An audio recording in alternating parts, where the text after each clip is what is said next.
네, 하나님 말씀 보도록 하겠습니다. 갈라디아서 1장 1절부터 10절까지의 말씀입니다. 신약성경 제어제성경은 302페이지에 있습니다. 갈라디아서 1장 1절부터 10절까지의 말씀, 저 여러분이 한 절씩 교독하고 마지막 절은 합독하도록 하겠습니다. 갈라디아서 1장 1절부터 10절까지의 말씀입니다. 교독하겠습니다. 사람들에게서 난 것이 아니요 사람으로 말미암은 것도 아니요 오직 예수 그리스도와 그를 죽은 자 가운데서 살리신 하나님 아버지로 말미암아 사도된 바울은 함께 있는 모든 형제와 더불어 갈라디아 여러 교회들에게 우리 하나님 아버지와 주 예수 그리스도로부터 은혜와 평강이 있기를 원하노라. 그리스도께서 하나님 곧 우리 아버지의 뜻을 따라 이 악한 세대에서 우리를 건지시려고 우리 죄를 대속하기 위하여 자기 몸을 주셨으니 영광이 그에게 세세토록 있을지어다. 아멘. 그리스도의 은혜로 너희를 부르신 이를 이같이 속히 떠나 다른 복음을 따르는 것은 내가 이상하게 여기노라. 다른 복음은 없나니 다만 어떤 사람들이 너희를 교란하여 그리스도의 복음을 변하게 하려 함이라. 그러나 우리나 혹은 하늘로부터 온 천사라도 우리가 너희에게 전한 복음 외에 다른 복음을 전하며 저주를 받을지어다. 우리가 전에 말하였거니와 내가 지금 다시 말하노니 만일 누구든지 너희가 받은 것 외에 다른 복음을 전하면 저주를 받을지어다. 합독합니다. 이제 내가 사람들에게 좋게 하랴 하나님께 좋게 하랴 사람들에게 기쁨을 구하랴 내가 지금까지 사람들의 기쁨을 구하였더라면 그리스도의 종이 아니니라. 아멘. 우리 주변에 있는 분들에게 이렇게 한번 인사드리도록 하겠습니다. 당신 처음 만났을 때 기분이 좋았습니다. 네, 처음 뵀을 때 기분이 좋았습니다. 한번 인사하겠습니다. 네, 오늘은 이 처음 본 기쁨을 다시 한번 되살렸으면 좋겠습니다. 왜냐하면 사실 갈라디아서가 바울이 첫 번째 전도했던 전도 여행 때 세웠던 교회들에게 쓴 편지거든요. 이 편지에 대한 내용들을 오늘도 역시 이제 배경적인 부분들을 오늘까지 좀 살펴보고 다음 주부터는 이 전체 내용에 대한 강의를 좀 시작하도록 하겠습니다. 그래서 이 배경을 이해하는 것은 굉장히 중요합니다. 왜 중요하냐면 이 배경의 이해를 통해 갈라디아서가 원래 바울이 갈라디아 교회들에게 뭘 말하고자 이 편지를 썼는가라고 하는 내용들을 우리가 이해할 수 있기 때문입니다. 그래서 이런 내용들을 우리가 좀 더 잘 이해하다라는 목적을 가지고 이 내용을 좀 살펴보시다가 이후에 이제 갈라디아서 내용들을 깊게 들어갈 때 그 내용들을 이해할 수 있는 배경적 지식들이 잘 쌓여 계시면 나중에 강해가 참 재밌게 여러분에게 느껴질 거라고 생각합니다. 오늘은 1장 1절부터 10절까지 말씀을 가지고 유일무이라는 제목으로 하나님 말씀 증거하도록 하겠습니다. 먼저 이제 지난주에 저희가 배웠던 것처럼 이 갈라디아 교회는 갈라디아 지역에 세워졌던 교회들을 중심으로 얘기하고 있습니다. 여러분 오늘도 이제 지도를 제가 잊어버렸을 것 같아서 한 장 더 드리기도 했고 또 원래 있었던 분들은 가지고 계실 터인데 그 전도여행의 여정을 보면 안디옥 교회에서 파송되어진 바울과 바나바가 이 전도를 하려고 구브로 섬을 가죠, 그죠? 살라미 항구로 들어가서 구브로 섬에서 총독에게 복음을 전하고 바보라고 하는 항구에서부터 버가로 출발을 합니다.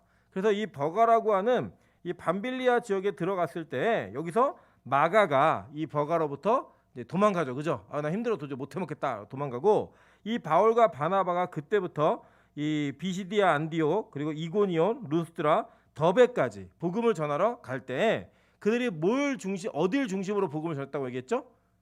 회당을 중심으로 복음을 전했다고 얘기했어요. 그죠? 그래서 원래 분명히 바울은 이방인의 사도로 부르심을 받았지만 그 부름받은 바울이 복음을 전할 때에는 반드시 회당이라고 하는 장소를 처음에 활용을 했어요. 있는 곳에서는.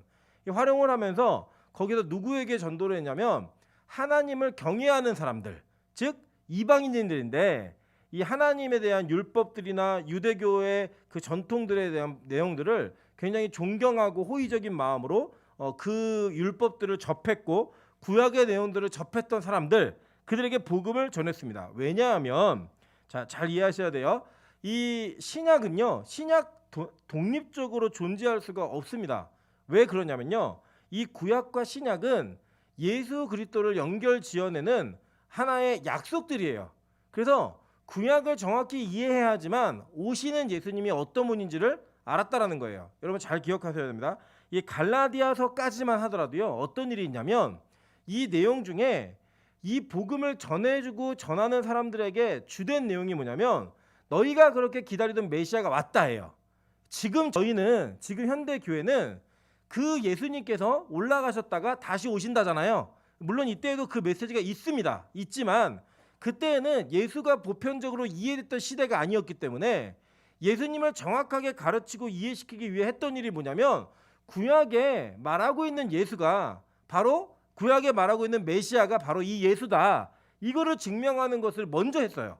그걸 한 다음에 그들이 그 예수를 깨닫고 나면 그 예수가 다시 오기를 기다리는 재림의 신앙으로 이어지는 거예요. 자연스럽게. 어떤 단계적인 게 아니라 자연스러운 고리의 연결고리. 자, 그런데 지금 현재 우리 현대 교회인들은 그럼 우리는 그냥 오실 예수만 기다리면 되지 않느냐? 그렇지 않다라는 거예요. 성경이 말하는 내용은 뭐냐면 구약에 말하고 있는 내용들, 구약에서 우리 보고 기다리라고 했던 그 오신다고 한 예수가 메시아가 어떠한 분인지를 정확히 이해해야 하지만 신약에 오신 초림하신 그 예수 그리스도를 진정한 믿음의 눈으로 바라볼 수 있다는 거예요. 그래서 그것을 전제하고 이 갈라디아서에 전해졌던 갈라디아 교인들에게 복음을 전하기 시작한 겁니다. 그래서 이제 바울의 설교들이 사도행전에 보면 기록이 되어 있어요. 여러분 잘 읽어보시면 바울이나 스데반도 마찬가지고 설교문이 기록되어 있는 그 내용들을 잘 살펴보시면 구약으로부터 시작합니다. 모든 설교가. 그래서 이 구약으로부터 시작한 설교가 예수 그리스도로 어떻게 연결이 되어지는가를 계속 설명해요. 그래서 너희가 죽인 그 예수가 구약에 약속하고 있는 메시아다. 이 얘기를 계속 얘기해 주는 거예요. 그걸 듣고 사람들이 회개하고 주님 앞에 돌아오는 역사가 있었고 그 회개하고 돌아온 자들이 뭘 했냐면 다시 오실 예수를 기다린 거예요. 즉 신약을 사는 우리 성도들도 구약이 우리에게 무의미한 것이 아니라 이 구약 성경 자체가 우리가 지금 믿고 있는 예수 그리스도를 믿음으로 고백하는 데 있어서 반드시 필요한 기본적인 믿음의 베이스가 된다라고 하는 것을 정확히 인식하셔야 됩니다. 그래서 이 전체적인 내용들을 좀 살펴봐야 되는데 이 구약을 믿었던 사람들이 오해했던 것들이 뭐냐면 이 구약의 하나님, 즉 그 구약의 하나님께서 현현하게 우리에게 주신 그 계시의 기록이 성경이었어요. 그 구약 성경이 있었거든요. 그 시대에도. 그 구약 성경에 나와 있는 하나님의 말씀, 그걸 이제 축약하면 토라는 뭐냐면 모세 오경이에요. 이 모세 오경이 자신들의 구원에 굉장히 깊은 영향력이 있다라고 믿었습니다. 그래서 그들이 지켰던 것이 무엇이냐면 바로 모세 오경을 기초로 한 율법을 지키고 그 율법에 파생되어져서 나온 장로들의 전통과 유전을 지킴으로 말미암아 자신들이 원래 받았던 구원을 유지할 수 있다고 믿었어요. 여러분 이게 잘 이해하셔야 돼요. 먼저는 이겁니다. 유대인들은요 자신들의 구원의 근거를 뭘로 삼았다고 얘기했죠? 혈통으로 삼았어요. 혈통으로. 자신들은 아브라함의 자손이기 때문에 태어날 때부터 선민으로 태어난 거예요. 무조건 구원받는 백성이에요. 다른 백성이에요.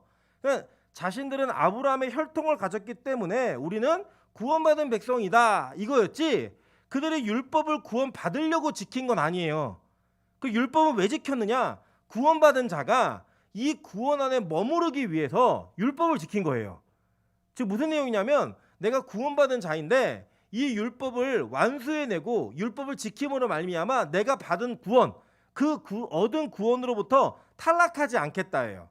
그러니까 자연스럽게 이들에게는 이 율법을 지키느냐 못 지키느냐가 구원, 획득되어진 구원을 계속 유지하느냐 유지하지 못하느냐의 차원의 문제를 가지고 있었던 겁니다. 자, 이해되시죠? 그러니까 이 구약의 백성들, 즉 율법을 잘못 이해하고 있는 백성들은 이것을 그렇게 믿었다라는 거예요. 그런데 이 복음을 경험했던 제자들과 바울은 어떻게 가르치냐면 그거 아니라는 거예요. 율법은 그 기능 자체가 너희들이 얼마나 죄인인지를 폭로하고 너희들의 죄성을 드러내기 위해서 결국엔 너희들의 종말은 다 죽음이다라고 하는 선언을 하기 위해서 너에게 주어졌다예요. 그리고 그 가망성 없는 율법의 끝에 서 있는 나를 바라보다 보면 그 속에서 나를 구원하시는 예수 그리스도가 보여진다라는 거예요. 근데 여러분 이 예수 그리스도가요. 제가 나중에 갈라디아서 강의하면 자세히 설명드리겠지만 율법 밖에 있었던 게 아니에요. 그 율법 안에 예수 자체가 담겨져서 계속 내려오고 있었던 거예요. 여러분 우리 구약을 살펴보시면 느끼시잖아요.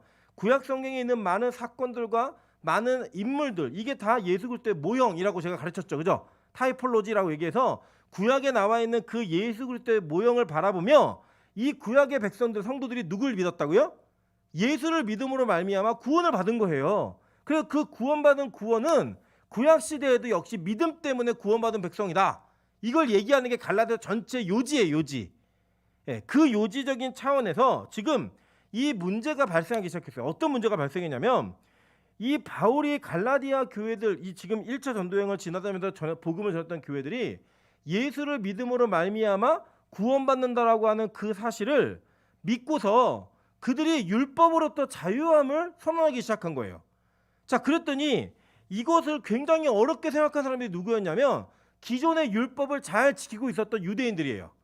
이 유대인들이 너무 불편한 거예요. 아니, 나는 평생에 율법을 지키며 살았고 이 율법을 준수하고 엄수하며 살아왔는데 갑자기 어느 날 율법의 교사였던 바울이 자기가 전하고 있는 예수를 말하면서 율법 필요 없다.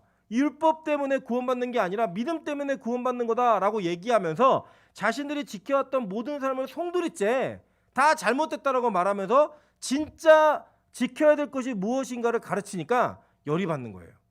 여러분, 제가 잘 보면요, 이제 저도 이제 좀 기성세대가 돼가고 있죠. 나이가 이제 점점 들어가면서 사람이 어렸을 적에 자신이 잘못했다고 얘기하는 거는 그렇게 어렵지가 않아요. 왜냐하면 부정할 수밖에 없는 인생의 길이가 짧아요. 뭐 예를 들면 청소년이 내가 참 인생을 잘못 살았어라고 얘기하면 기껏해야 18년, 19년 뭐 이 정도예요. 청년이 내가 인생을 잘못 산 것 같아. 다시 한번 새롭게 출발해야지라고 얘기한다 그래도 25년, 30년이에요. 그런데 예를 들어서 여기 장로님, 권사님, 뭐 특히 뭐 이제 여러 나이 많으신 분들은요, 내가 인생을 잘못 살았어라고 지금 말씀하시면 자신의 60, 70 평생을 다 부정해야 돼요. 그래서 이게 되게 힘든 거예요. 유대인들이 그런 위치였다라는 거예요.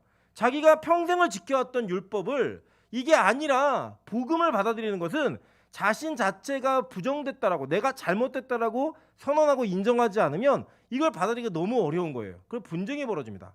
사실은 초기의 교회들을 보면요, 이 문제가 교회를 굉장히 어렵게 하진 않았던 것 같아요. 왜냐하면 복음이 어디서부터 출발했죠? 유대 땅 이스라엘부터 출발했잖아요. 예수님이 거기서 돌아가셨으니까. 근데 여기 예수님을 처음 믿었던 사람들은 대부분이 다 그냥 유대인들이었어요. 율법을 지켜왔던.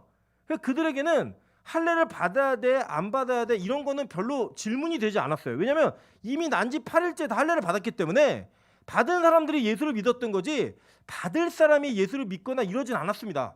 그러니까 전혀 그것이 문제됐던 상황과 시기가 아니었어요. 그 시기는. 그러니까 초기에는 그게 큰 문제가 안 됐는데 왜 문제가 되기 시작했냐면 바울이 자꾸 복음을 전하면서 할례를 안 받은 이방인들을 계속 전도를 해오는 거예요.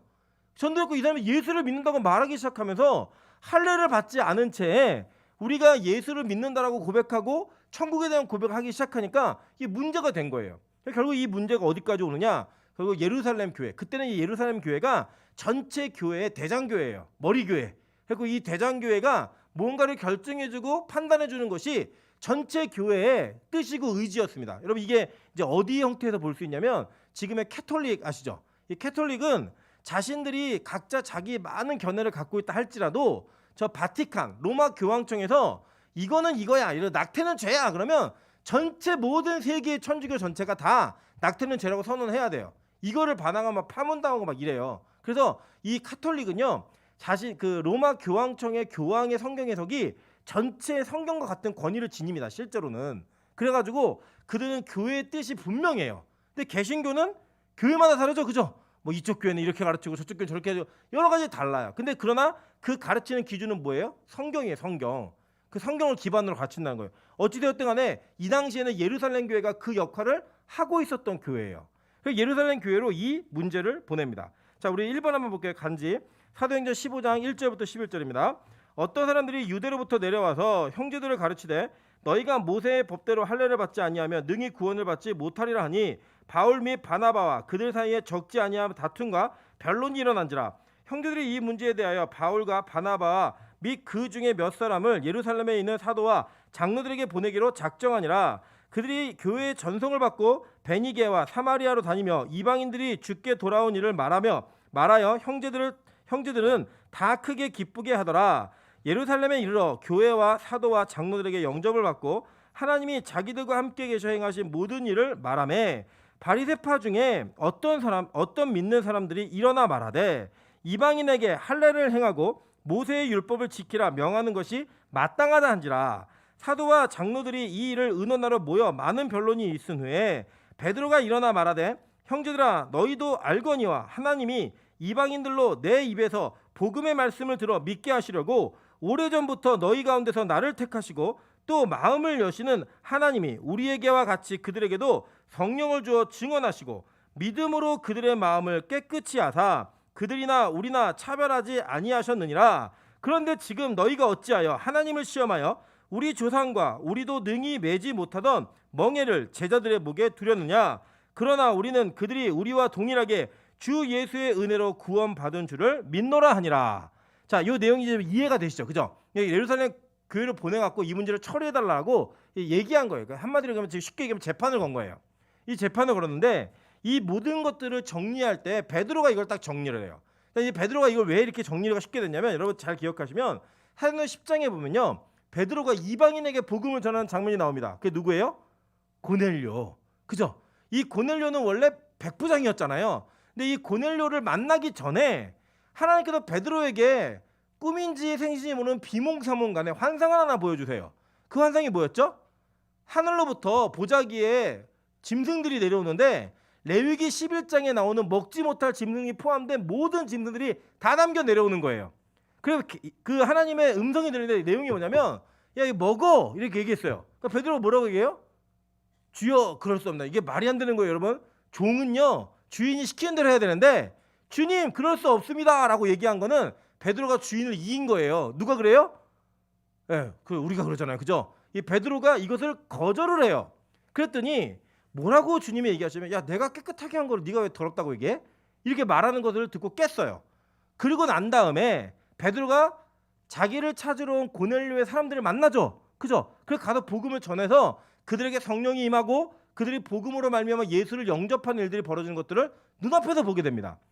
그 경험이 베드로로 하여금 지금 이 문제를 정확하게 판단할 수 있는 계기가 되었던 거예요. 여러분의 일생에 하나님께서 여러 가지 경험들을 하게 하세요. 근데 그 경험이 다회적으로 계속 일어날 수도 있고 단회적으로 끝날 수도 있어요. 그러나 중요한 건 뭐냐면 하나님이 분명히 여러분의 삶에 이 문제가 필요하기 때문에 그 경험을 하게 하신 거예요. 그것으로 말미암아 여러분이 뭘 가져야 되느냐? 하나님이 얼마나 크고 놀라운 분이신구나 라는 것을 깨달아야 된다는 겁니다. 예를 들면 이런 거예요. 저희 그 합동측 교단은 여러 가지를 다 가르치지만 이제 그 성령론에 대해서는 이제 사도행전 2장에 나오는 오순절 다락방의 성령 강림 이후로 성령이 끝났다라고 얘기해요. 이런 일 없다 그래요. 뭐 방언하고 뭐 병 낫고 이런 일 없고 아주 특수하게 하나님의 상황 가운데 벌리시는 일이다라고 얘기를 합니다. 그리고 그렇게 가르치는 게 거의 메인 스트림이에요.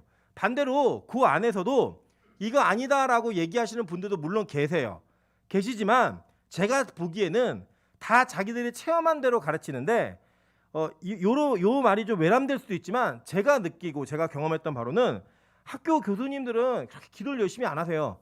그러다 보니까 어떤 그런 성령의 역사나 현장에서 벌어지는 일들에 대해서 둔감하신 일들이 참 많아요. 학적으로는 굉장히 탁월하고 뚜렷할 수 있지만 이런 경험들의 기초가 그 열매들을 낳게 하는 것을 우리가 보게 됩니다. 저는요 어떤 생각을 갖고 있냐면 제가 경험했던 하나님보다 하나님 더 큰 분이에요. 그럼 믿으십니까? 우리가 그거를 부인하시면 안 돼요. 내가 어떤 경험을 했든지 모든 경험을 다 했다 할지라도 여러분의 모든 경험을 다 포함해서 과장했다 할지라도 그것보다 더 큰 분이 하나님이세요. 하나님이 어떻게 일하실지 모르는 거예요.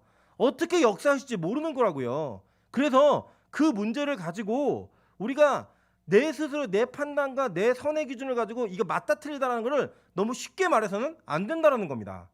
뭐 예를 들면 우리 교회 뭐 이런 게 있겠죠. 요 몇 주 전부터 우리 그 희원 자매랑 지원 자매네 집에 있는 강아지가 같이 예배를 드려요. 여기서 저는 개 되게 싫어하거든요. 그러니까 왜 싫어하냐면 원래 저 개를 길렀는데 이 개가 죽을 때 그 이별의 슬픔이 너무 싫어가지고 개를 잘 이렇게 정을 안 주려 그래요. 개를 데리고 교회를 와요. 제 옛날 성격 같으면 쫓아냈어요. 다 나가라고. 근데 제 안에 뭐가 생겼냐면 와, 저 개 때문에 지원주가 예배를 드리네. 딱 하나예요. 그거. 제가 개가 오는 게 좋아갖고 들어오라는 게 아니에요. 괜찮으니까 들어오라는 게 아니에요. 걔는 걔 기른 사람만 좋지 안 기른 사람 되게 싫어해요. 들어오는 게 그냥 예배 드리러 오네. 그거 하나로 그걸 이해하는 거예요. 계속 데려오지 않을 거니까 그 하나로 그냥 이해하는 거예요. 그냥. 그리고 제가 들었어요. 저 전에 들은 건데, 걔 때문에 큐티를 한대요. 여러분, 걔도 전도랍니다. 우리가 전도 하도 안 하니까 걔 때문에 기도하고 걔 때문에 예배드리고 이런 일이 벌어져요. 그걸 보면서 하나님은 저렇게도 일하시는구나. 그걸 보는 거. 뭐 그렇다고 다 걔 기르려고 얘기하는 거 아니에요. 걔 기르지 마세요. 그 돈도 많이 들어가고 힘들어요. 어쨌든. 그런데 이러한 장면을 통하여 하나님은 우리가 더 큰 분이라는 걸 인정을 해야 되는 거예요. 그거를 인식시키기 위해 하나님께서는 베드로에게 고넬료와의 만남을 허락하시고 그 만남을 통하여서 지금 오늘 이 15장에서 사도행전 15장에서 이 문제가 직면되어졌을 때 어떻게 판단해야 되는가를 정확하게 알게 하신 거예요. 이 문제의 결론이 나요. 결론은 뭐냐면, 야, 니들도 못하는 거에 남 시키려고 그래? 이거예요. 그걸 얘기하지 마. 이 얘기를 하고 있는 거예요 지금. 여러분, 그래서요 지금 이 베드로도 바울도 그 한 사람은 이방인의 사도였어요. 바울은. 한 사람은 유대인의 사도라고 별칭이 붙어 있어요. 이 두 사람이 동일한 결론을 갖고 있는 거예요. 그게 뭐다? 예수를 믿음으로 말미암아 충분하다예요. 그 이상의 어떤 것도 필요하지 않다예요. 여러분, 이 15장에서 얘기한 게 뭐냐면, 어떤 사람들이 내려와서 유대부터 내려왔고, 야, 니네 예수 믿는다고 얘기하면서 할례 안 받으면 안 돼. 모세 율법 안 지키면 안 돼. 이 얘기를 한 거예요 지금. 그랬더니 바울이 웃기지 마. 그런 게 어디 있어요. 막 싸우다가, 야, 이거 안 되겠다. 베드로한테 가서 예루살렘 교회 가서 판결 받자. 그래서 이거 고소해가지고 서로 법정 간 거예요 지금. 갔는데 이 판결을 하는 베드로가, 야, 니들도 못하는 거 이래 왜 시키려고 그래. 새로운 사람들을. 쓸데없는 얘기하지 마. 우리도 쟤네들도 다 예수를 믿는 믿음으로 말미암아 구원받은 거야 라는 선언을 하는 거예요. 그냥 바로 이게 율법과 복음 사이의 싸움인 거예요. 자, 그런데 이제 결국에는 이제 야고보가 이런 결론을 내려요. 사도행전 15장 19절부터 21절입니다.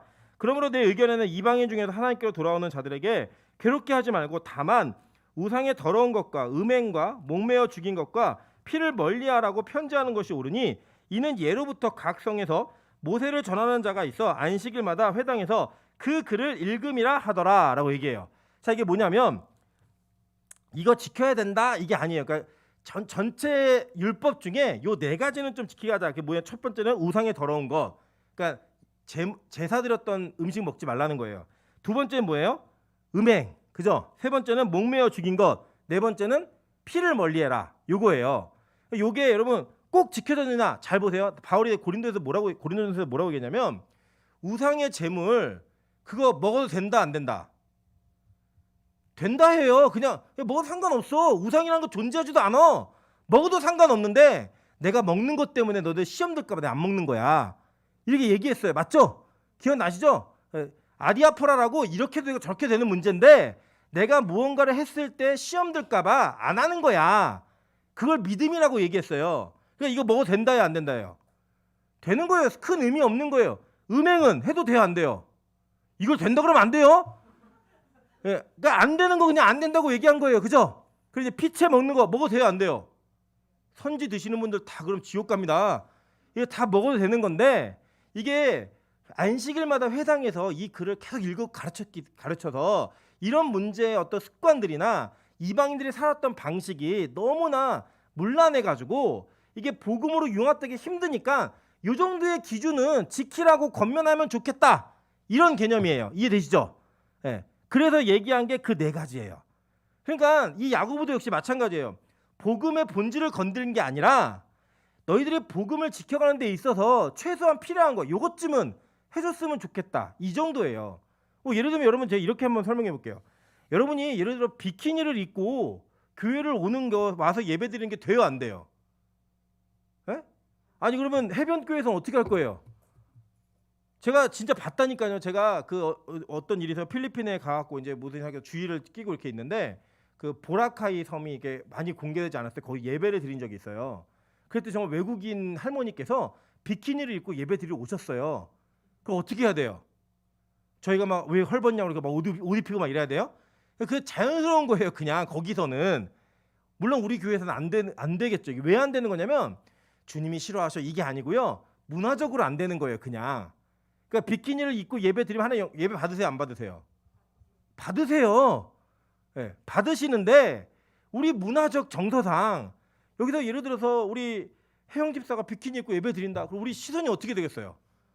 막 이상해지겠죠, 그죠? 안 보고 싶으면 눈 버렸다 그러고 막 힘들겠죠, 그죠? 그러니까 이제 그런 거는 예배를 위해서 안 하지 말자, 이런 개념 정도로 이해하시면 된다고. 천국 지옥 가는 문제가 아니라고요. 이해되셨죠? 무슨 말인지. 그러니까 그 정도의 개념으로 야고보가 이 제안을 하면서 넘어갔어요. 그런데 놀라운 사실은 우리 인간의 본성에는요, 자기의 공로를 인정해주고 자기 스스로 그 공로를 인정받는 것을 되게 기뻐하고 즐거워합니다. 그걸 기념해요. 그 기념을 하는 것을 넘어서서 구원이라고 하는 영역, 그건 100% 하나님의 영역이거든요. 그 영역 속에 나의 노력과 나의 열심이 얼마나 작용할 수 있는가를 통해 나를 증명하는 것을, 우리는 그것을 굉장히 명예롭게 생각을 해요. 그래서 갈라디아 교회가 흔들리기 시작하는 거예요. 여러분, 이런 거예요. 갑자기 공짜로 구원 얻었고 너네가 예수를 믿는 거로 충분하다 얘기하니까, 야, 그래도 율법을 좀 잘 지키는 모습으로 있는 게 더 멋지지 않아? 왜 이왕이면 모세 오경을 다 외우고 할례도 받고 이래서 자신들의 가지고 있는 성경에 있는 내용들이 내가 지키고 있다라고 말하고 있을 수 있는 근거들이 더 많은 게 좋지 않을까? 이런 걸로 얘기를 하는 거예요. 그러면서 인간의 그 틈 사이를 쑥 타고 들어오는 거예요. 그래서 잘 보세요. 이단들은요, 열심히 그들의 구원과 아주 밀접한 관련이 있습니다. 여러분, 그 신천지가 만만하지 않습니다. 가셔서 여러분, 신천지가 지금 14만 4천이 넘었기 때문에 그 14만 4천 안에 들어가려면 성경 시험을 보시는데, 성경을 암송하고 시험 보고, 시험도요 여러분 컨닝 이런 거 못해요. 간격 다 유지해가지고 그 시험을 몇 점 받느냐가 그 사람의 구원을 결정하는 아주 중요한 지표가 됩니다. 그러니까 지금 여러분의 열심과 성경에 대한 지식으로 신천지 가시면 여러분 다 지옥이에요. 신천지 기준으로는. 우리 성경을 잘 안 보잖아요. 근데 거기서는 달달달 외워요. 달달달. 그게 뭐예요? 자기의 공로, 인간의 의지, 이걸 보여주는 거예요. 그래서 여러분, 악한 마귀는요, 우리를 자꾸 높이게 해요. 구원이라고 하는 영역 속에 나의 힘과 나의 능력이 들어가게 하는 것, 그걸 통하여 하나님의 구원의 가치를 자꾸 떨어뜨리는 거예요. 야, 너 하나님 없어도 할 수 있어. 너 하나님처럼 될 수 있어. 사단이 뱀의 형상이 되어서 우리에게 선악과를 권면했던 것이 지금 이 시대에 자기의 열심과 공로가 내 구원에 얼마나 영향을 미칠 수 있는가를 자극해주고 격려해주고 독려하는 거예요. 그걸 통하여 악한 마귀는 하나님의 영역을 내 영역인 것처럼 끌어가는 거예요. 자꾸 누가 왕인가 이걸 보여주는 거예요. 여러분, 별로 다르지 않습니다. 아담과 하와가 선악과를 따먹었던 것과 구원이라고 하는 영역 속에 나의 열심과 나의 공로가 얼마나 들어갔느냐를 자랑하는 것은 똑같은 일이에요. 여러분, 아담과 하와가 선악과 왜 먹었어요? 하나님처럼 되고 싶어서 먹은 거예요. 즉, 이 구원이라는 영역을 내가 할 수 있다라고 증명하고 말할 수 있는 근거를 만들어내는 것은 뭐가 되고 싶어서예요? 하나님처럼 되고 싶어서예요. 그래서 그거를 강조한 사람들, 그 사람들의 메시지가 갈라디아 교회 안으로 막 들어오기 시작하는 거예요. 근데 이게 이 갈라디아 교회 이거를 왜 받아들이기 쉬웠냐면, 제가 아까 말씀드렸죠. 원래 바울이 가서 복음 전했을 때 누구에게 전했다고요? 유대인의 회당과 하나님을 경외하는 자들. 그러니까 이 사람들은 율법에 대한 관심이 있었고 이미 율법을 적어도 들으면서 자기들이 뭘 지켜야 되는지, 뭘 안 지키면 안 되는지 이런 것들을 알고 있었던 사람들이에요. 그래서 그 사람들에게 그걸 주면서 이게 있어야 구원받아, 이걸 해야 구원받아 라고 얘기하니까 너무 매력적이었던 거예요. 뭔가 내 열심과 내 노력이 나를 구원하는 힘이 된다 라고 얘기하니까.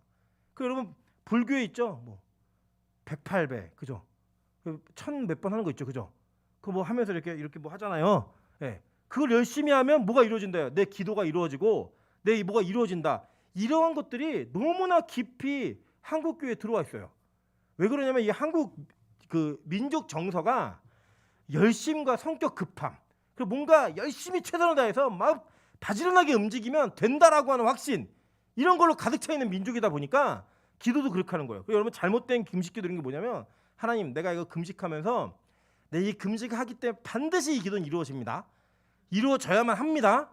내가 다음 주까지 안 이루어지면 이제 하나님 없는 걸로 간주하며 살겠습니다. 이러면서 협박하는 어떠한 도구, 그리고 나의 열심을 증명하는, 그리고 그런 걸 통해서 막 말씀이 좋아지고 막 은사가 생겨 이러면 내가 마치 무언가를 얻어낸 것처럼, 뭐 득템한 것처럼, 희귀템 얻었다, 장풍 쏜다 그러면 막 쓰러뜨리고 이런 일들을 하는 거예요, 바보처럼.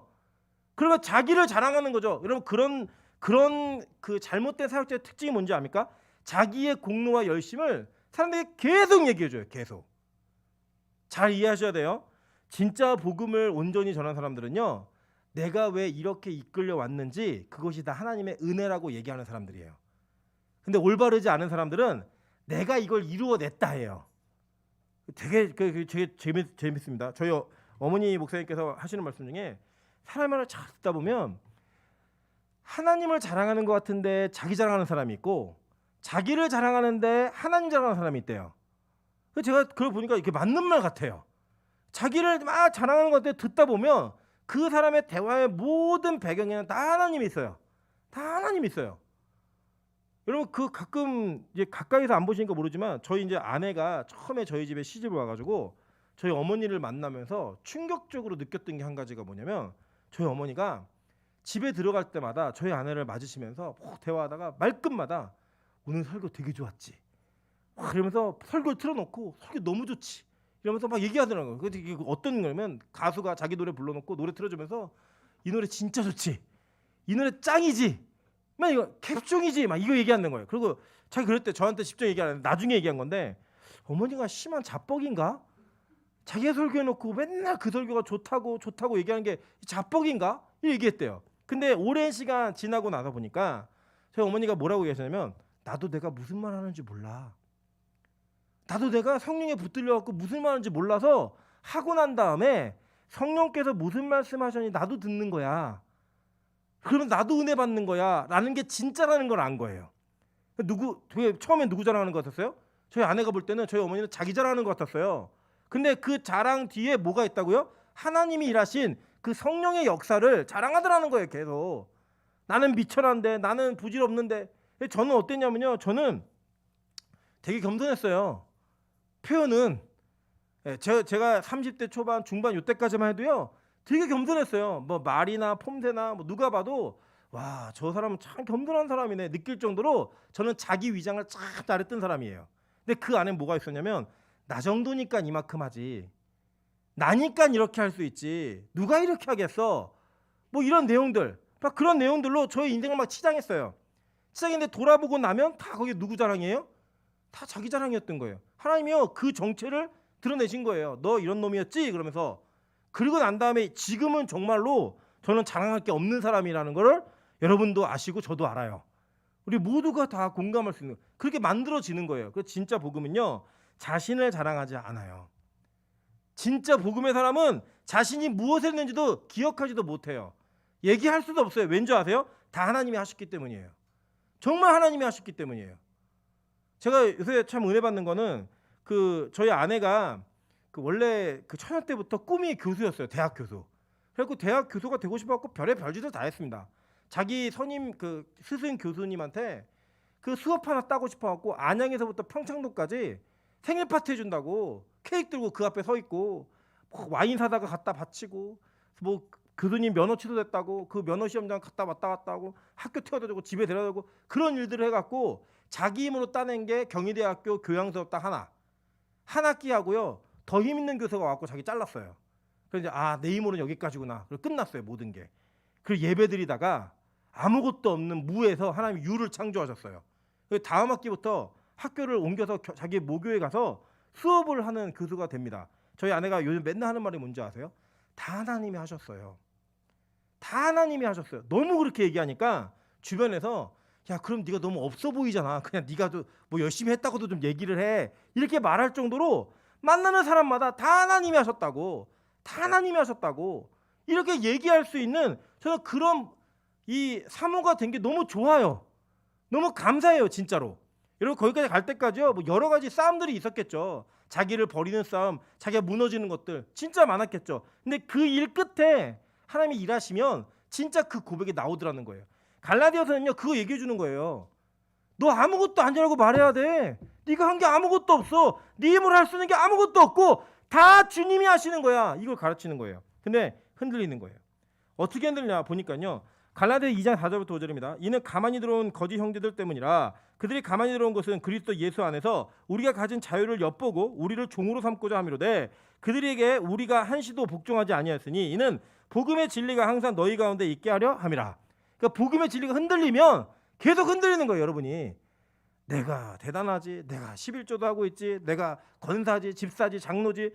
그게 계속 여러분이 열심히 있는 거예요. 바울이 여기 이 교회다 뭐라고 했는지 보세요. 갈라디아 3장 1절부터 3절입니다. 어리석도다 갈라디아 사람들아, 예수 그리스도께서 십자가에 못 박히신 것이 너희 눈앞에 밝히 보이거늘 누가 너희를 깨더냐, 얘기하는 거예요. 이거 여러분, 우리가요 이 십자가의 은혜를 잃어버리는 순간 우리는 갈라디아 교회와 똑같은 교회가 되는 겁니다. 복음이 사라지는 순간 저와 여러분은 이 바리새인들과 유대교주의자들, 이 행위주의자들, 그러니까 율법주의자들과 똑같은 자리로 바로 떨어지는 거예요. 여러분 기억하십시오. 우리가 믿어야 될 것은 하나님께서 주신 은혜예요. 하나님께서 주신 은혜. 그래서 여러분 잘 기억하셔야 됩니다. 구약이나 신약이나 초대교회나 지금 저와 여러분, 그리고 우리 믿음의 여기까지 올 때까지 믿음의 선배들이 다 있었잖아요. 우리 모두는 동일한 복음으로 구원받습니다. 동일한 구원으로, 동일한 믿음으로 구원받습니다. 절대 다른 복음은 없습니다. 오늘 본문에서 얘기하는 게 뭐예요? 야, 너희들에게 다른 복음 혹시 전한 게 천사라고? 그것도 가짜야. 아예 그냥 선언해버렸어요. 다른 복음 없어. 시대가 바뀌고 시대가 변해도 초대교회 때랑 똑같은 믿음으로 구원받는 거야, 이거예요. 근데 여러분 되게 무섭지 않으세요?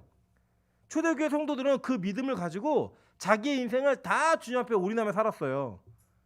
그런데 우리는 우리의 인생에 우리의 절반도, 아니 3분의 1도 10분의 1도 드리지 못한 채 우리의 믿음을 구원받는 믿음이라고 얘기해요. 심지어는요 썬데이 크리스찬도 너무 쉽게 구원받는 시대가 지금 이 시대예요. 여러분 구원은요 믿음으로만 받기 때문에 되게 쉬운 겁니다. 그죠? 왜냐면 여러분의 공로가 아니잖아요. 믿음은 하나님부터 오는 거니까. 그런데 그 믿음을 갖고 살아가는 모습은요 절대 쉽지 않아요. 구원을 만만하게 얘기하지 마십시오. 앞으로 빛과 소금 교회는요 이 구원이 얼마나 힘들고 어려운 삶의 전투가 있어야지만 가능한 일인가를 계속 가르쳐 드릴 거예요. 그냥 뭐 밥 먹을 때 식사기도 하고 주일날 예배 안 빠지고 썬데이로 살고 이러면서도 나는 당연히 구원받았지, 그런 구원의 모습으로 초대교회에 있었던 그 믿음의 사람들, 진짜 예수를 자기 눈으로 대면했고 보았고 만졌고 같이 느낌받았던 그 사람들이 자기 일생을 다 던지며 살았던 그 믿음과 우리의 믿음이 동일하다고요? 웃기지 마세요. 그런 일 없습니다. 성경 우리에게 절대 그런 말 하지 않았어요. 다른 복음 없다예요. 어쩌면 이 시대에는 율법주의자들에게 그 선언을 했지만 어쩌면 이 말씀은 지금 저와 여러분들에게 하나님께서 동일하게 말씀하고 있는 지금의 현재적 외침일 수 있어요. 니들이 교회야? 웃기지 마. 다른 복음 없어. 네가 목사야? 네가 사역자야? 네가 교인이라고 얘기해? 웃기지 마. 다른 복음 없어. 이 시대의 사람들이 어떻게 살았는지 보라고 눈으로, 이거 가르쳐주고 있는 거예요. 다른 복음은 없습니다. 여러분 믿으십니까? 그렇다면요 저는 이 갈라디아서가 여러분에게 조금 더 진지함의 모습으로 다가서는 그런 마음 태도로 말씀을 받아야 된다고 생각합니다. 교회는요 전체 역사 속에 있는 모든 존재하는 교회는 분쟁이 없이 하나여야 합니다. 왠지 아세요? 한 믿음을 가졌고 한 예수를 섬기기 때문이에요. 그래서 얘기합니다. 고린도전서 7번이에요. 고린도전서 12장 25절부터 27절입니다. 몸 가운데서 분쟁이 없고 오직 여러 지체가 서로 같이 돌보게 하셨느니라. 만일 한 지체가 고통을 받으면 모든 지체가 함께 고통을 받고 한 지체가 영광을 얻으면 모든 지체가 함께 즐거워하느니라. 너희는 그리스도의 몸이요 지체의 각 부분이라 라고 얘기해요. 우리 인간은요 이 몸이라고 하는 전체 우리 육신을 이 뇌가, 머리가 통제를 합니다. 그 이 통제 밖에 벗어난 지체가 어느 하나라도 있으면 그걸 뭐라고 얘기하냐면 아프다라고 얘기해요. 맞죠? 네. 그거를 장애가 있다라고 얘기하는 겁니다. 원래 우리 전체 육신은 메커니즘적으로 뇌의 통제를 다 받게 돼 있어요. 그래서 모든 오감으로 들어오는 체험적인 정보들을 다 뇌가 입력을 하고 그 입력한 정보대로 다시 출력되어지는 것들을 우리 몸으로 실행하게 돼 있는 게 우리 육체의 메커니즘이에요. 근데 여기 안에서 무언가라도 그걸 따르지 않는 현상이 일어나면 그게 아픈 거예요. 맞죠? 복음이 온전하게 예수 그리스도에 집중되어서 온 교회가 예수 그리스도의 말씀 앞에 순종하는 태도로 살면 그 교회는 건강한 교회입니다. 그런데 복음 아닌 다른 것들로 인해 분쟁이 자꾸 일어나고 복음이 아닌 다른 진리를 쫓는 지체들이 자꾸 생기기 시작하면 교회는 병든 거예요. 나만 괜찮다고 괜찮은 게 아니라 병든 거라고요. 그래서 우리는 교회 전체가 복음으로 온전히 양육되어지고 무장되는 일에 힘써야 합니다. 이게 안 되니까 신천지가 무서운 거예요. 이게 안 되니까 신천지 들어오지 말라고 얘기하는 거예요. 여러분 적어도 그 정도의 자존심은 있어야 되는 거 아니에요? 신천지가 와도 누구에게 말 걸어도 복음 그거 아니야, 야 진리 그거 아니야, 웃기지 마 라고 얘기할 수 있는 힘이 교회에 있어야죠. 어디 가짜들이 와갖고 설치고 난리를 핍니까? 여러분 진짜 거짓말이 아니고 신천지 교리는요 되게 급하게 만들어진 거라 조잡해요. 차라리 하나님의 교회는 상대하기 힘들어요. 거기는 오랫동안 교리를 만들었기 때문에 탄탄해요. 자기들의 논리 속에서는. 신천지는 진짜 유치뽕짝이에요, 교리가. 그런데 그걸 보고 믿어요. 넘어가요. 왠지 아세요? 교회가 하나님의 말씀을 제대로 가르치지 못했고 진리 안에 제대로 서 있지 못했기 때문에 일어나는 현상이에요. 저는 우리 교회가 우리 교회만 건강한 걸로도 끝나서는 안 된다고 생각합니다. 모든 교회가 그렇게 건강하게 세워줘야 된다고 생각해요. 그래서 여러분 진짜 복음이 들어가면요, 그 복음은 여러분에게 어떤 걸 주냐면요, 은혜와 평강을 줍니다. 그래서 바울이 자기가 썼던 모든 서신에 동일한 문구를 인사의 문구를 쓰는 게 뭔지 아세요? 볼게요. 10번부터 볼게요. 로마서 1장 7절입니다. 로마에서 하나님의 사랑하심을 받고 성도로 부르심을 받은 모든 자에게 하나님 우리 아버지와 주 예수 그리스도로부터 은혜와 평강이 있기를 원하노라. 그죠? 여기 뭐가 있었죠? 은혜와 평강. 고린도전서 1장 3절입니다. 하나님 우리 아버지와 주 예수 그리스도로부터 은혜와 평강이 있기를 원하노라. 그죠? 빌립보서 1장 2절입니다. 하나님 우리 아버지와 주 예수 그리스도로부터 은혜와 평강이 너에게 있을지어다. 에베소 1장 2절입니다. 하나님 우리 아버지와 주 예수 그리스도로부터 은혜와 평강이 너에게 있을지어다. 자, 디도서는요, 디도라는 사람에게 썼던 개인 서신이에요. 1장 4절에 이렇게 얘기합니다. 같은 믿음을 따라 나의 참된 아들 된 디도에게 편지하노니 하나님 아버지와 그리스도 예수 우리 구주로부터 은혜와 평강이 내게 있을지어다 라고 얘기했어요. 그죠? 자, 여기 동일한 게 뭐예요? 예수로부터 은혜와 평강이.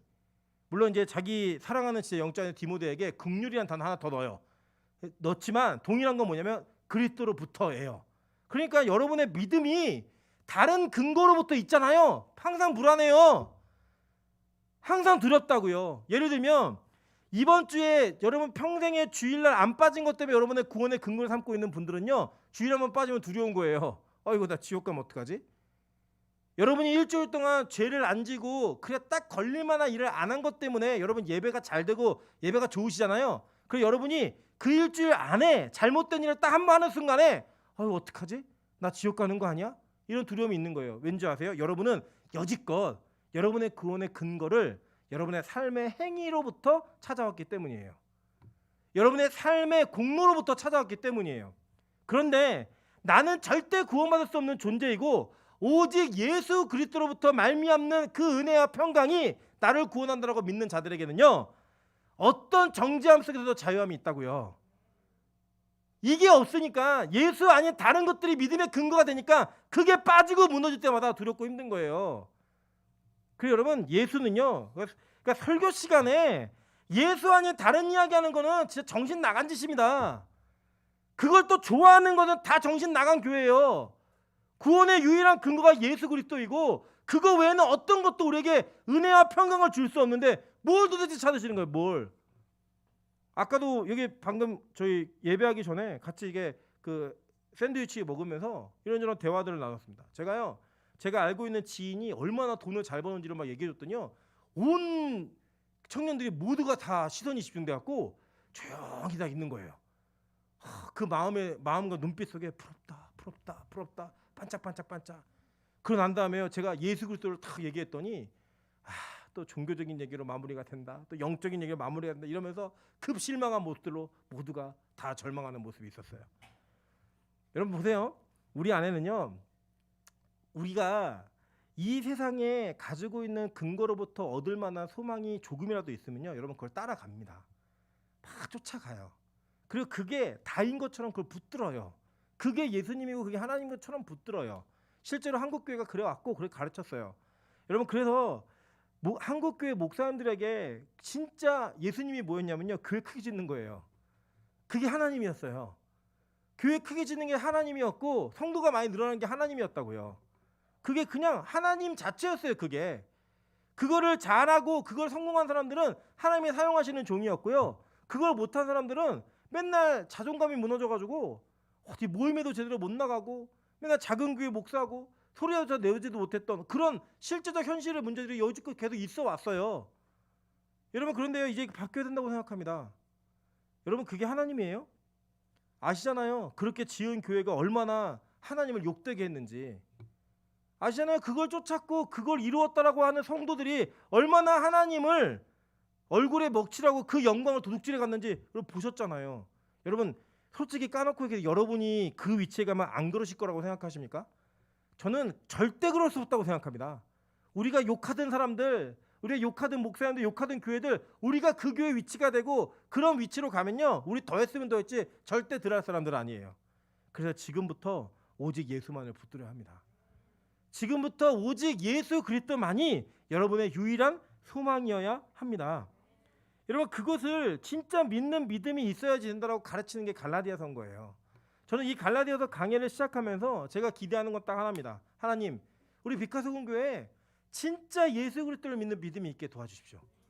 우리 성도들이 진리 안에서 흔들리지 아니하는 유일한 소망이신 예수 그리스도를 붙들고 초대교회 성도들의 믿음처럼, 제자들의 믿음처럼, 바울의 믿음처럼 그 믿음을 붙들고 살아갈 수 있는 좀 성도들이 있을 게 좀 도와주십시오.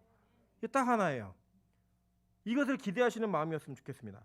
갈라디아서 2장 16절에 이렇게 얘기합니다. 사람이 의롭게 되는 것은 율법의 행위로 말미암음이 아니요 오직 예수 그리스도를 믿음으로 말미암는 줄로 알므로 우리도 그리스도 예수를 믿나니 이는 우리가 율법의 행위로서가 아니고 그리스도를 믿음으로써 의롭다함을 얻으려 함이라. 율법의 행위로서는 의롭다함을 얻을 육체가 있어요 없어요? 없느니라. 선언이에요. 없대요. 그러니까 여러분 조금 일주일 괜찮게 산 거 가지고 남 판단하고 정지하지 마시라고요. 다음 주에 여러분이 어떻게 될 줄 알고요. 1년을 좀 잘 산 거 같고 여러분 남들 정지하고 판단하지 마시라고요. 어떻게 될 줄 알고요. 여러분 잘 기억하세요. 앞으로 우리 빛가서공교회가 매일 예배 드릴 거예요. 매일 예배 드리면 여러분 어떤 마음이 드시냐면요, 야, 내가 이 시대에 매일 예배 드리는 교회에 있네. 아마 둘 중에 하나가 벌어지겠죠. 매일 예배를 다 들으시든지 다 도망가든지, 그죠? 분명히 벌어질 거예요. 근데 남은 자들에게는 어떠한 마음이 생기냐면, 와, 내가 매일 예배를 드리는 성도네. 그러면서 매일 예배 드리지 않는 사람들을 판단하고 정지하기 시작하는 눈으로 바뀌어집니다. 그러니까 주일날 한 번 예배 드리는 교회는 교회 아닌 걸로 치는 거예요. 그냥 여러분 안에서 여러분 명심하세요. 그냥 하나님이요, 여러분을 매일 예배 드리는 예배자로 부르신 거예요. 그래서 그냥 사는 거예요. 그렇게 살았더니 뭐가 됐더라가 아니고 그냥 그게 목적 자체예요. 그 의미 자체예요. 그걸 갖고 그냥 살아가는 거예요. 여러분 뭐 여기 이 중에는요, 자기가 원치 않아도 막 사모가 되고 막 이런 사람도 있을 거예요. 제가 좀 불안한 게, 저희 이제 월요일 날만 되면은 이제 하늘문에서 저희 교육자들 부교육자 같이 예배 드리거든요. 청년들 같이 예배 드리는데 우리 김민현 집사가 교육자들 앉는 자리에 앉아갖고 저 사모되는 거 아닌가 막 이런 불안함이 있어요. 그래도 그 앉는 위치가 꼭 개척교회 사모가 될 것 같은 그런 느낌 막 들고 막 불안해요. 막 그게. 여러분 그게 가는 게 뭘 좋아요 그렇게 명도 신학시킨다. 그게 본인이 원하고 뭐가 돼서가 아니에요. 그냥 하나님이 부르시면 그게 사는 거예요. 그냥 그렇게 살아가는 거예요. 그냥 하나님 쟤는 왜 부자로 살게 하고 나는 가난하게 살게 하셨죠? 괜찮아요. 그냥 하나님께 맡기신 역할이에요. 이 땅에서 그 가운데서 은혜를 가지고 살아가는 모습을 통해 가난해도 주님께 영광 돌릴 수 있고 부자에도 영광 돌릴 수 있고 건강해도 돌릴 수 있고 아파도 돌릴 수 있고 이게 그래 살아가는 거예요. 그게 믿음이라고요. 왜요? 우리가 근거가 그게 아니잖아요. 여러분 부자 돼야 복 받은 거예요? 건강해야 복 받은 거예요? 높은 위치에 올라가고 출세하고 성공하고 이름 날려야 그게 복 받은 거예요? 아니에요. 여러분 성경 그렇게 얘기하지 않았어요. 성경은 예수를 믿는 게 복이라고 얘기했어요. 여러분의 그 상황이 예수를 믿게 했다면 그게 무엇이든 다 복이에요. 믿으십니까? 여러분이 그 상황이 어땠든 예수에게만 집중할 수 있다면 여러분 그게 복이시라고요. 그래서 그냥 살아가는 거예요. 그렇게 부르신 대로. 그 부르심을 따라 사는 것을 믿음이라고 얘기하는 겁니다. 갈라디아서 3장 5절부터 7절도 이렇게 얘기합니다.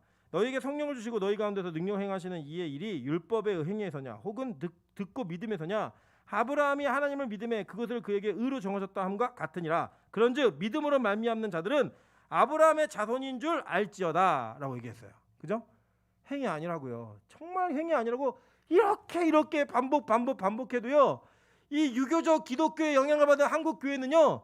자꾸 행위를 강조해주고 그 행위가 여러분에게 공로가 된다고 얘기하는 메시지를 너무 좋아해요. 너무 감격스러워해요. 와, 내가 드디어 해냈구나. 구원에 한 걸음 다가섰구나. 아니라고요. 그냥 하나님이요. 구원받을 자를 찍어가지고요. 이해하지 못하는 삶을 살게 하신다니까. 이해하지 못하는 삶을요. 제가 아까도 그랬어요. 나 목사 안 됐으면 돈 진짜 잘 벌었을 것 같다고. 목사 안 됐으면. 그랬더니 막 비웃어요. 아니라 다 들어먹었을 것 같아요. 그리고 심지어는 어떤 자매는 저한테 그러더라고요. 목사님은 목사 안 됐으면 사기꾼 됐을 거라고. 뭐 눈도 하나 깜빡거리지 않고 얘기하더라고요. 자신이 확신 있게 거의 뭐 선지자를 방불하게 막 얘기하더라고요.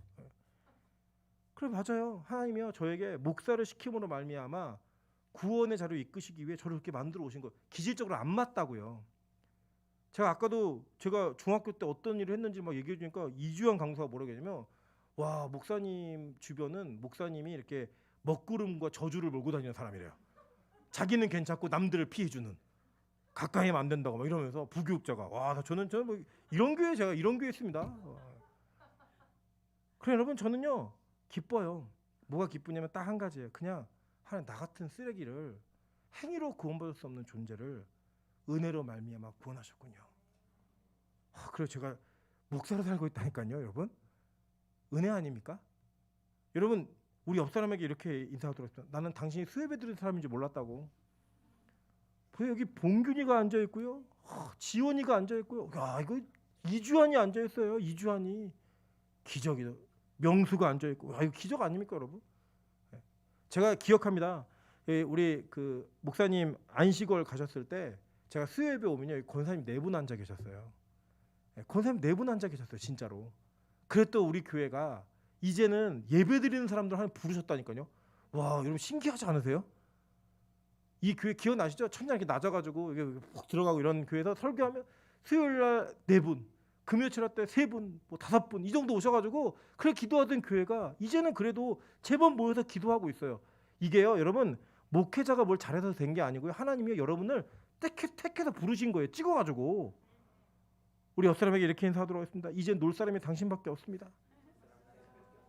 예전에 많았잖아요. 수요일날 불금을 어떻게 보내야 되는지 여러분 정말 많았잖아요. 근데 이제는 없어요. 하나님 우리가 모여 예배하는 것을 기뻐하셔서 다 정리해놓고 예배자로 우리를 부르시는 거예요. 그래서 여러분 이게 행위 때문이에요? 아니라고요. 그냥 행위는 믿음이 있는 사람들에게 반드시 수반되어지는 부록이에요. 그냥 패키지.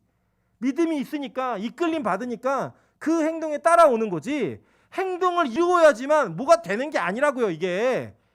이걸 믿으셔야 됩니다. 이걸 여러분 각인하세요. 계속 각인함으로 말미암아 내가 아니라 그분 때문에 구원받는 존재이구나. 내가 아니라 믿음 때문에 나는 이렇게 살 수 있는 존재이구나. 이걸 기억하셔야 되는 거예요. 제가 예언할게요. 여기 있는 분들 저를 포함해 우리 모두는 반드시 믿음이 흔들릴 때가 와요. 그럼요. 자기 자신이 왜 그런 일을 했는지도 몰라요. 내가 왜 예배를 안 드리려고 그랬지? 내가 왜 그렇게 목사님을 미워 보이지? 그러니까 제일 미운 사람이 목사예요. 일단 맨날 믿음 얘기하고 예배 드리라고 그러니까 제일 미운 사람이에요. 그게 내가 왜 그렇게 미웠지? 그 사람이 왜 이게 이렇게 힘들었지? 근데 은혜 받고 나면 그랬던 시간들이 내가 왜 그랬을까?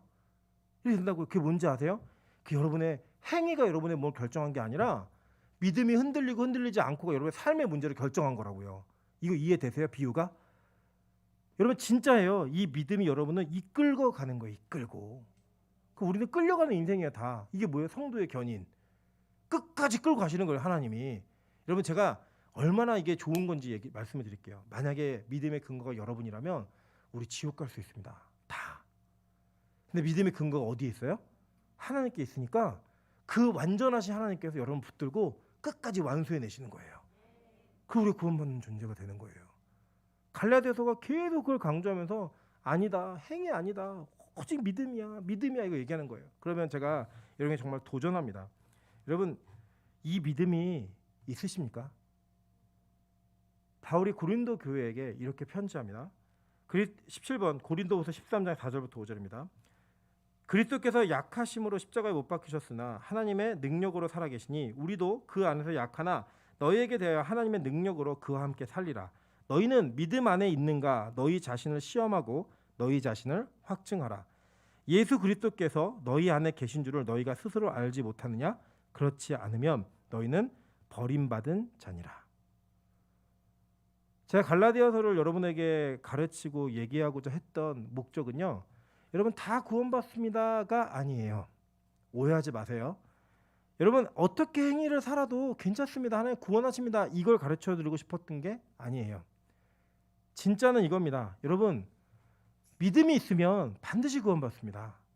그런데 이 믿음이 있으십니까? 이 질문을 하고 싶었던 거예요. 왜냐면요, 이거 외에는 그 다른 어떤 것도 여러분을 구원할 수 없기 때문입니다.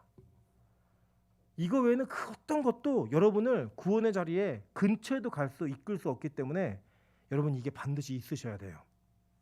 갈라디아서를 들으시고 기도하시다가 하나님, 내가 진짜 복음 앞에 서 있는 자인지, 내가 그 복음 안에 거하는 자인지, 내가 예수 그리스도를 믿는 믿음이 있는 자인지를 확증하시고 정말 온전한 구원에 이르시기를 주님의 이름으로 축원합니다.